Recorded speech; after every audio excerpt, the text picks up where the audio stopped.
सभी शिव भक्तों को मेरा कोटि कोटि प्रणाम। आइए सुनते हैं महाशिवरात्रि की एक पौराणिक कथा।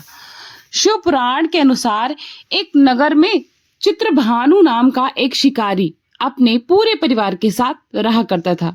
उस पर साहूकार का बहुत कर्ज था। कर्ज ना चुकाने पर उसे साहूकार ने बंदी बना लिया। उस दिन शिवरात्रि भी थी और वह भूखा प्यासा रहा पूरे दिन और दिन भर भगवान शिव का स्मरण करता रहा। शाम को साहूकार ने चित्रभानु को छोड़ दिया गया और एक दिन के अंदर कर्ज चुकाने को कहा गया और फिर चित्रभानु उसी हाल में जंगल की ओर चला गया ताकि कोई शिकार मिल जाए। रात हो गई और कुछ भी हाथ नहीं लगा। वो एक तालाब के पास एक पेड़ पर चढ़ गया।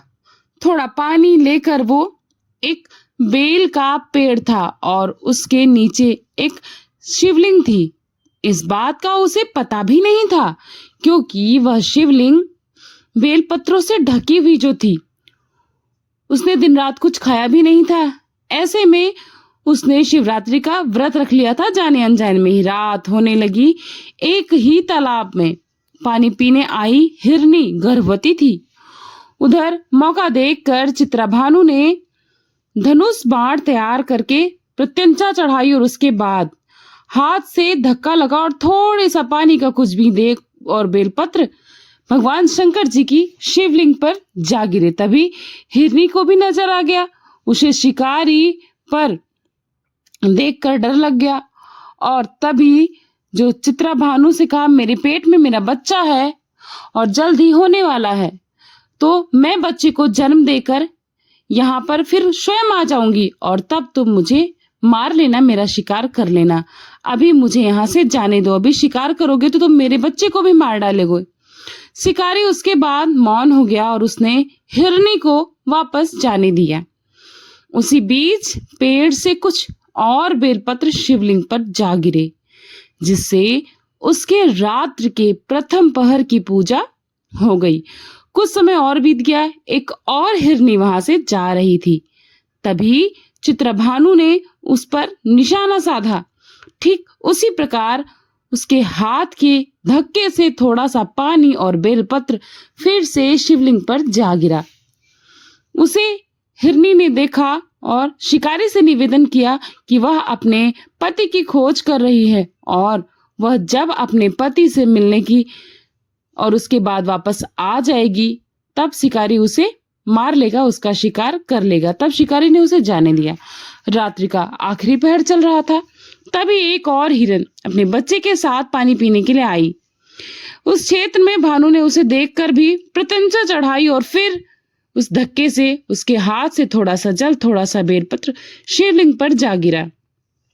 इस प्रकार उसकी आखिरी पहर की भी पूजा संपन्न हो गई। उससे हिरनी ने कहा कि वो अपने बच्चे को उसके पिता को सौंप आएगी, फिर वो स्वयं उसके पास आ जाएगी, तब वो उसका शिकार कर सकता है। इस पर चित्रभानु ने कहा, मैंने पहले से 2 शिकार छोड़ दिए हैं, अब मैं गलती नहीं करूंगा। अब मैं पक्का वचन देती हूँ, मैं जरूर लौट कर आऊंगी, ऐसा हिरनी ने कहा।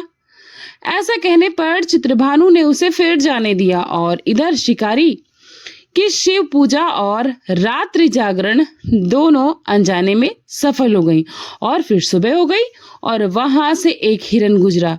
शिकारी को देखते ही हिरन ने कहा, अगर तुमने 3 हिरन और उनके बच्चे को जान से मार दिया है, अर्थात शिकार कर दिया है, तो तुम मुझे भी मार दो, क्योंकि मैं उनके वियोग में जी नहीं पाऊंगा। और यदि तुमने उन्हें छोड़ दिया है तो मुझे भी जाने दो, मैं उनसे मिलकर दोबारा यहाँ फिर वापस आ जाऊंगा और तुम मेरा शिकार कर लेना।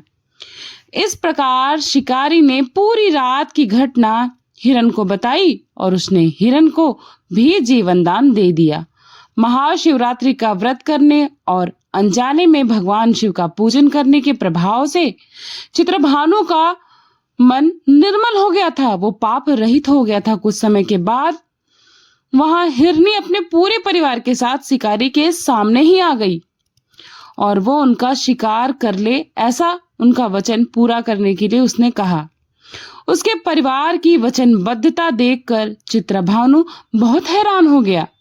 आत्मज्ञानी के कारण चित्रभानु ने उसे हिरन सहित उसके परिवार को जीवन दान दे दिया, क्योंकि उसको आत्मज्ञान हो गया था। अनजाने में ही सही शिवरात्रि का व्रत करने से चित्रभानु को पुण्य लाभ प्राप्त हुआ था और उसकी मृत्यु के बाद शिवगण उनकी आत्मा को अपने साथ शिवलोक में लेकर गए।